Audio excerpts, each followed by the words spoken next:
ಹಾಸನ ನಗರದ ದ್ಯಾವಮ್ಮ ಬಡಾವಣೆ, ಚನ್ನಪಟ್ಟಣ ಹಾಗೂ ಬೊಮ್ಮನಾಯಕನಹಳ್ಳಿ ಬೈಪಾಸ್ ರಸ್ತೆ ಬಳಿ ಇರುವ ಶ್ರೀ ದ್ಯಾವಮ್ಮದೇವಿ ಜಾತ್ರಾ ಪರಿವಾರ ದೇವರ ಜಾತ್ರಾ ಮಹೋತ್ಸವದ ಅಂಗವಾಗಿ ನಡೆಯುತ್ತಿರುವ ಬಂಡಿ ಹಬ್ಬವು ಶ್ರದ್ಧಾ ಭಕ್ತಿಭಾವ ಹಾಗೂ ಬಾಡೂಟದ ಸವಿರುಚಿಯೊಂದಿಗೆ ಸಂಭ್ರಮದಿಂದ ಜರುಗಿತು.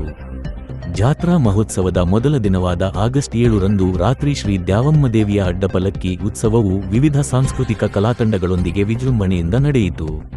ಅಲಂಕೃತ ಪಲ್ಲಕ್ಕಿಯಲ್ಲಿ ದೇವಿಯ ಉತ್ಸವ ಮೂರ್ತಿಯನ್ನು ಕೊಂಡೊಯ್ಯಲಾಯಿತು. ಈ ವೇಳೆ ಭಕ್ತರು ದೇವಿಯ ದರ್ಶನ ಪಡೆದು ಪೂಜೆ ಸಲ್ಲಿಸಿ ತಮ್ಮ ಹರಕೆಗಳನ್ನು ತೀರಿಸಿದರು. ನಂತರ ದೇವಿರಮ್ಮನ ಗುಡಿಯ ಆವರಣದಲ್ಲಿ ಕೆಂಡೋತ್ಸವ ನಡೆಯಿತು.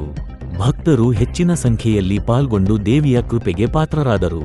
ಜಾತ್ರೆಯ ಅಂಗವಾಗಿ ಕುಟುಂಬಸ್ಥರು ಸಸ್ಯಾಹಾರಿ ವಿವಿಧ ಬಗೆಯ ತಿನಿಸುಗಳನ್ನು ಸಿದ್ಧಪಡಿಸಿ ದೇವಿಗೆ ನೈವೇದ್ಯ ಅರ್ಪಿಸಿದರು. ಎತ್ತಿನ ಬಂಡಿಗಳು ಕೆಂಡೋತ್ಸವದಲ್ಲಿ ಪಾಲ್ಗೊಂಡು ವಿಶೇಷ ಪೂಜೆ ಹಾಗೂ ಧಾರ್ಮಿಕ ವಿಧಿವಿಧಾನಗಳು ಸಂಪ್ರದಾಯಬದ್ಧವಾಗಿ ನೆರವೇರಿದವು. 3 ಊರುಗಳಲ್ಲಿ ಬಾಡೂಟದ ಸಂಭ್ರಮ. ಬಂಡಿ ಹಬ್ಬದ 2ನೇ ದಿನವಾದ ಆಗಸ್ಟ್ 8ರಂದು ಶನಿವಾರ ಚನ್ನಪಟ್ಟಣ, ದ್ಯಾವಮ್ಮ ಬಡಾವಣೆ ಹಾಗೂ ಬೊಮ್ಮನಾಯಕನಹಳ್ಳಿ ಗ್ರಾಮಗಳಲ್ಲಿ ಬಾಡೂಟದ ವ್ಯವಸ್ಥೆ ಮಾಡಲಾಗಿತ್ತು. ಜಾತ್ರೆಯ ಅಂಗವಾಗಿ ನಡೆಯುವ ಬಾಡೂಟದಲ್ಲಿ ಪಾಲ್ಗೊಳ್ಳಲು ಸಾವಿರಾರು ಸಂಖ್ಯೆಯಲ್ಲಿ ಬಂಧು ಬಳಗ, ಸ್ನೇಹಿತರು ಹಾಗೂ ವಿವಿಧೆಡೆಯಿಂದ ಆಗಮಿಸಿದವರು ಸೇರಿದ್ದರು. ಮಧ್ಯಾಹ್ನದ ವೇಳೆಗೆ ಜನದಟ್ಟಣೆ ಹೆಚ್ಚಾಗಿದ್ದು 3 ಗ್ರಾಮಗಳಲ್ಲಿಯೂ ಹಬ್ಬದ ವಾತಾವರಣ ಮನೆಮಾಡಿತ್ತು. ಬಂಧು ಬಳಗದವರು ಪರಸ್ಪರ ಭೇಟಿಯಾಗಿ ಶುಭಾಶಯ ವಿನಿಮಯ ಮಾಡಿಕೊಂಡು ಬಾಡೂಟ ಸವಿದು ಜೊತೆಗೆ ಮದ್ಯಪಾನದ ಸೇವನೆ ಸಾಮಾನ್ಯವಾಗಿತ್ತು. ಇದರ ಜೊತೆಯಲ್ಲಿ ಸಂಭ್ರಮಿಸಿದರು.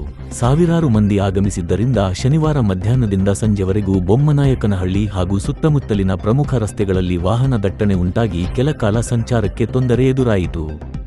ಜಾತ್ರೆಗೆ ಆಗಮಿಸಿದ ವಾಹನಗಳ ಸಂಖ್ಯೆ ಹೆಚ್ಚಾದ ಹಿನ್ನೆಲೆಯಲ್ಲಿ ರಸ್ತೆಯಲ್ಲಿ ವಾಹನಗಳ ಸಾಲು ಕಂಡುಬಂತು. ಸ್ಥಳಕ್ಕೆ ಆಗಮಿಸಿದ ಪೊಲೀಸರು ಸಂಚಾರ ನಿಯಂತ್ರಣಕ್ಕೆ ಮುಂದಾಗಿ ವಾಹನಗಳ ಸುಗಮ ಸಂಚಾರಕ್ಕೆ ಅಗತ್ಯ ಕ್ರಮ ಕೈಗೊಂಡರು. ಯಾವುದೇ ಅಹಿತಕರ ಘಟನೆ ನಡೆಯದಂತೆ ಮುನ್ನೆಚ್ಚರಿಕಾ ಕ್ರಮಗಳನ್ನು ಕೈಗೊಳ್ಳಲಾಗಿತ್ತು.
చెప్పులు సిక్కోవాలి